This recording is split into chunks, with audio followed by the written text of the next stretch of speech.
সাধারণত রোগীদের সঙ্গে দূরত্ব রেখে কথা বলাই ভালো। তবুও এত বছরের জন্য অসংখ্য রোগীদের সঙ্গে কথা বলতে বলতে কারো সঙ্গে পোশাকি নামের বদলে এক অদ্ভুত আত্মীয়তা গড়ে ওঠে। এমনই একজন ছিলেন মল্লিকাদি। তার প্রথম আগমনের দৃশ্য আমার মাঝে মাঝেই মনে পড়ে। বর্ষায় সিক্ত এক দুপুরবেলায় তিনি আমার চেম্বারে এসেছিলেন। মনে আছে সেদিন বিদ্যুৎ বারে বারে চমকাচ্ছিল, তার সঙ্গে ছিল ভয়ঙ্কর মেঘের ডাক। আমার শীততাপ নিয়ন্ত্রিত কক্ষে আওয়াজটা মৃদুভাবে আসছিল। ভেবেছিলাম আর কোনো রোগী সেদিন আসবে না, কিন্তু দরজাটা খুলে গেল এবং একটা ঝোড়ো হাওয়ার মতো মল্লিকার আগমন। এসেই ধপাস করে চেয়ারে বসে বলতে লাগলেন, বলিহারি বটে, আপনার থেকে ভগবানের কাছে আরও সহজে যাওয়া যায়।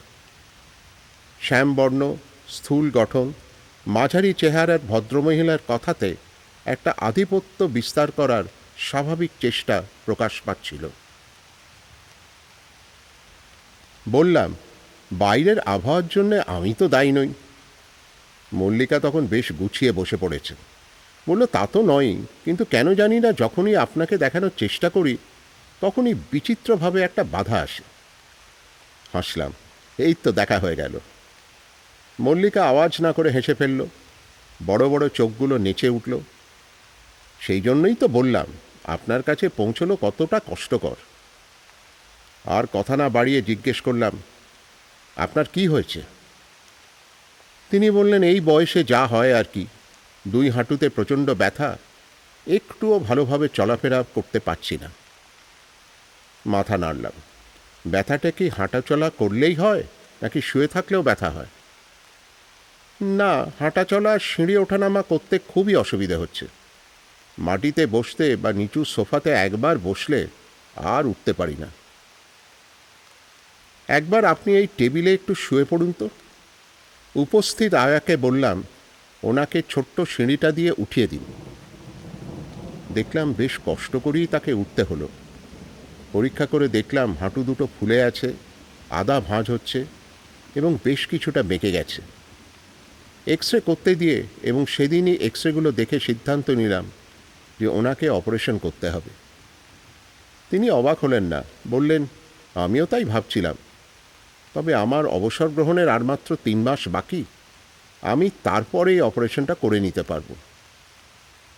হঠাৎ বললেন, কী অপারেশন ভাবছেন? সাধারণত রুগীরা বলেন আপনার যা ভালো মনে হবে তাই করবেন। আমি তার এই প্রশ্নে উৎসাহিত হলাম, টোটাল নি রিপ্লেসমেন্ট। মল্লিকা মৃদু হাসল। আপনার টেবিলে রাখা যে মডেলটা আছে সেই রকম? আমিও কিঞ্চিত অবাক হলাম। উনি তো বেশ সতর্ক এবং বুদ্ধিমতী। জিজ্ঞেস করলাম, আপনি কি কাজ করেন? উনি আমাকে অবাক করে প্রশ্ন রাখলেন, আপনার কি মনে হয়?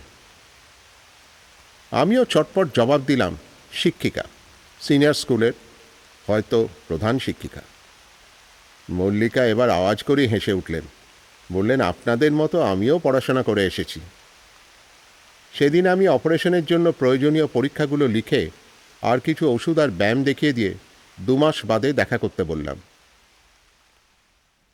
এরপর কিন্তু মল্লিকা প্রায় 6 মাস আসেনি। আমিও তার কথা ভুলে গিয়েছিলাম। তারপর তার আবার হঠাৎ আগমন। আপনার রিটায়ারমেন্ট নিশ্চয়ই হয়ে গেছে, আপনি এখন কেমন আছেন? একটু ভালো আছি, উনি বললেন। রিটায়ারমেন্টের পরে কাজের চাপ অনেক কমে যায়, সেই জন্যে হাঁটুগুলো একটু আরাম পায়। তার ওপর ওষুধ খাওয়া, ঠিকমতো ব্যায়াম করা, নিয়মকানুন মেনে চলার জন্য ব্যথা মাঝে মাঝে কমে যায়। হ্যাঁ, হাঁটুর ব্যথা বেশ কিছুটা কমেছে, কিন্তু আমি খুব একটা ভালো নেই। কথার মধ্যে অন্য কোনো ইঙ্গিত ছিল, তা আমি বুঝতেই পারিনি। তাহলে আপনি যা করছিলেন তাই করে যান। মল্লিকা আমার দিকে বড় বড় চোখে চেয়ে থাকলো। আমিও কাগজ টেনে নিয়ে খসখস করে লিখতে লাগলাম। মল্লিকা সেদিন কাগজটা নিয়ে নির্বাকভাবে চলে গেল। মল্লিকার কথা প্রায় ভুলেই গিয়েছিলাম। হঠাৎ একদিন হাসপাতালে বাইরের টেলিফোন লাইন থেকে একটা ফোন এলো। অপারেটর বলল, আপনার একজন পেশেন্ট ফোন করছে। ফোনটা ধরতেই এক ভদ্রমহিলার কণ্ঠস্বর ভেসে এলো। ডাক্তারবাবু, আমার নাম মল্লিকা। আমি একটু বিপর্যস্ত হয়ে ফোন করছি। আমি কি কালকে আপনার সঙ্গে দেখা করতে পারি? সামান্য বিরক্ত হলাম। আমাকে সরাসরি ফোন করার কি দরকার? তবুও বললাম, আচ্ছা, চলে আসুন। পরের দিন মল্লিকার আগমন। স্বভাব সিদ্ধভাবে এসেই বসে পড়ল। জিজ্ঞেস করলাম, কি এমন জরুরি দরকার? আপনার হাঁটা চলা তো অনেক স্বাভাবিক হয়েছে। মল্লিকা কোনো মন্তব্য করল না। অদ্ভুতভাবে জিজ্ঞেস করল, আমার বয়স কত বলুন তো? আমিও হেসে উত্তর দিলাম, যতদূর জানি মহিলাদের বয়স বোঝা বা জানানো মুশকিল। আমার বয়স 63 বছর। আমার স্বামীর বয়স 65। আমাদের একটা মেয়ে আছে, বিবাহিত।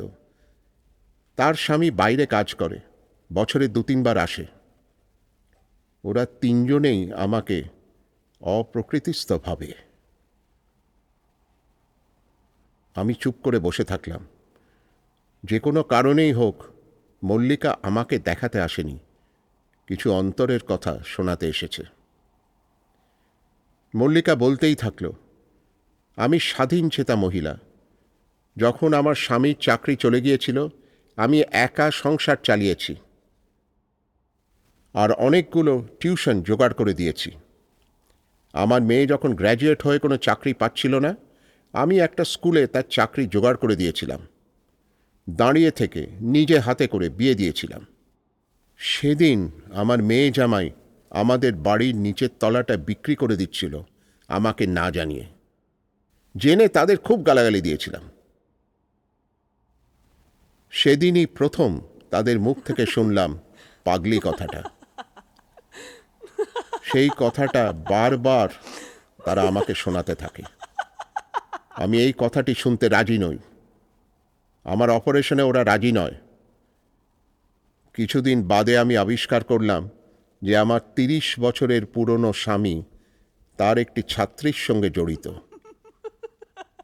আমি চুপ করে থাকার মহিলা নই। প্রবলভাবে অনেক কথা শুনিয়ে দিয়েছিলাম। সে কয়েকদিন বাদে বাড়ি ছেড়ে চলে গেল। যাবার সময় বলে গেল, এই পাগলিটিকে নিয়ে সঙ্গে ঘর করা অসম্ভব। 30 বছর ধরে আমাকে জ্বালিয়ে গেছে, আর আমি সহ্য করতে পারছি না। আচ্ছা, আপনারও কি মনে হয় যে আমি পাগলি?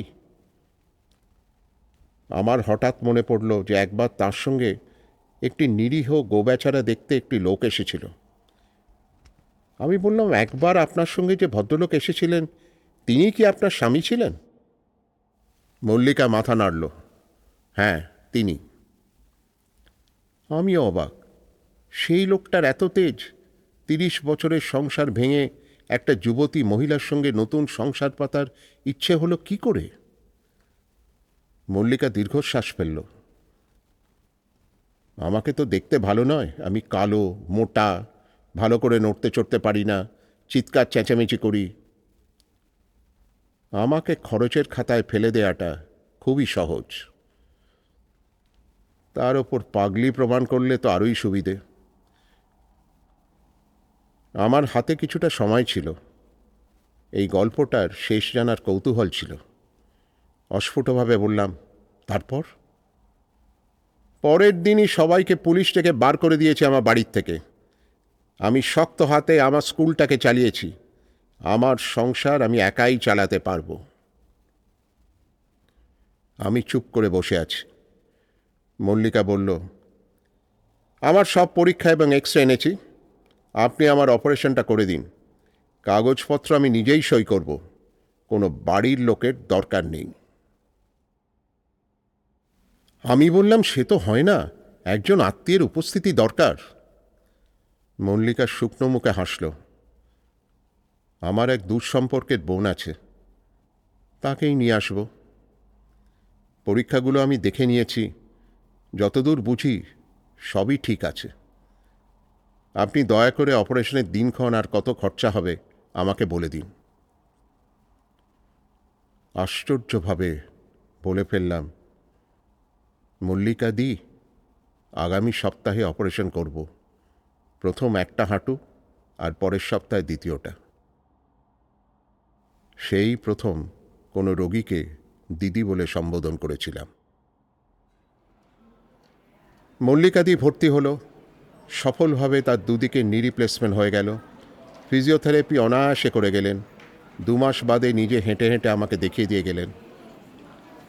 মল্লিকাদি পরবর্তী বেশ কয়েকবার এসেছিলেন, তবে তার ব্যক্তিগত জীবনের কথা তিনি আর উত্থাপন করেননি।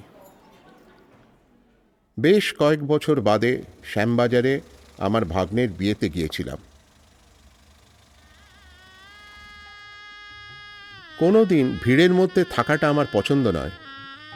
বিয়েবাড়ির জনসমাগম থেকে নিজেকে সরিয়ে নিয়ে নির্জন বারান্দায় এসে দাঁড়ালাম। দূরে একটা বাড়ির খোলা জানলা দিয়ে দেখলাম একজন হারমোনিয়াম নিয়ে গাইতে শুরু করল। মুখটা দেখে চমকে উঠলাম, এ তো মল্লিকাদি। ওনার বাড়ি কি এখানে? প্রশ্ন শুনে আমার আরেক দিদি খুকুদি হাসল। মল্লিকাদিকে তুমি চেনো নাকি? তাকিয়ে বললাম, হ্যাঁ। মল্লিকাদি একজন অসাধারণ মহিলা। কিছুতেই কোথাও কোনো অন্যায় সহ্য করতে পারেন না। বাড়ির লোক ওনাকে ভুল বুঝে চলে গেছে। কেউ বলে উনি নাকি তাদের তাড়িয়ে দিয়েছেন। মল্লিকাদি তখন গান গাইতে শুরু করে দিয়েছেন। গলাটা নির্ভীক এবং জোরালো, সুরজ্ঞান ভালোই। খুকুদি বলল, এই সন্ধেবেলায় প্রতিদিন উনি 1 ঘন্টা করে গান গেয়ে যান। আমার দেরি হয়ে গিয়েছিল। বিয়েবাড়ি থেকে নেমে হাঁটতে লাগলাম। জায়গা না পেয়ে গণেশ গাড়িটা বেশ কিছুটা দূরে রেখেছিল। রাস্তার 2-3টে নেড়িকুত্তে এসে দাঁড়িয়ে গেল, তারাও চুপ। মল্লিকাদির গান তখন চারিদিকে নিস্তব্ধতা ভেদ করে ভেসে আসছে। সেই গান ছড়িয়ে যাচ্ছে অন্ধকার গলি থেকে পুরনো বাড়িগুলোর মধ্যে, ছড়িয়ে যাচ্ছে রাস্তাগুলো পার্কে আরও দূরে, সারা কলকাতার কোনায় কোনায়। একটা আওয়াজে আমার মাথাটা ঘুরে গেল।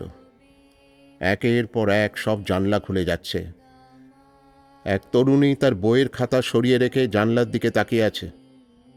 একজন মহিলা পরম যত্নে তার মেয়েকে খাওয়ানোর কাজ বন্ধ রেখে জানলার পাল্লাগুলো খুলে দিলেন। এক বৃদ্ধ চেয়ার থেকে উঠে এসে জানলার দিকে তাকিয়ে রইলেন। কোনো এক কাজের মেয়ে হঠাৎ এসে জানলা খুলে দিল। আমি দেখতে পাচ্ছি একের পর এক জানলা খুলে যাচ্ছে। একের পর এক আলোর ধারাগুলো লুটিয়ে পড়ছে বাড়ি থেকে রাস্তার ওপর। যেন সারা কলকাতায়, আমার কলকাতায় সব কটা জানলা খুলে যাচ্ছে। সব বাড়ির মধ্যে অসংখ্য মহিলারা গান শুনছে, জানলার দিকে তাকিয়ে আছে। একটি বিস্মিত ডাক্তার ধীরে ধীরে হেঁটে যাচ্ছে। একটি একটি করে আলোর বৃত্তগুলো পেরিয়ে যাচ্ছে, শুনে যাচ্ছে আগামী দিনের উদাত্ত সুরের গাওয়া গান। কিছুদিন আগে খবর পেলাম মল্লিকাদি আর নেই। কিন্তু সত্যিই কি তাই? তিনি কি সত্যিই বেঁচে নেই, নাকি আছেন? অন্তত আমার মনে চিরকাল থাকবেন।